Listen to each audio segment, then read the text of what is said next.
Socrates বলেছেন no দাই self, অর্থাৎ নিজেকে জানো। তাই তো নিজেকে জানার জন্য বেরিয়ে পড়লাম। সবাই বলে টাকায় সবকিছু হয়, কথা ঠিক আছে, কিন্তু অতিরিক্ত টাকা থাকলে সমস্যাও হয়। শত্রু বাড়ে, দুশ্চিন্তা বাড়ে, রাতের ঘুম হারাম হয়। তাই ইসলামে বলা আছে অল্পে সন্তুষ্ট থাকুন। এই যেমন আমাদের মাঝি ভাই নৌকা চালিয়ে সারাদিন যা ইনকাম করেন, আলহামদুলিল্লাহ উনি সন্তুষ্ট থাকেন। কি বলেন ভাই? ঠিক, ওনার কোনো টেনশন নাই।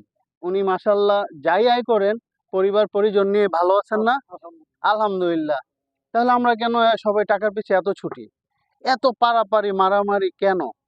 আমাদের মানুষের হক নষ্ট করা, আমানত নষ্ট করা দরকার কি ভাই? আমাদের আসলে জীবন পথে খুব বেশি দরকার নাই। অল্পে সন্তুষ্ট থাকুন, ভালো থাকুন। ধন্যবাদ সবাইকে। আল্লাহ হাফেজ।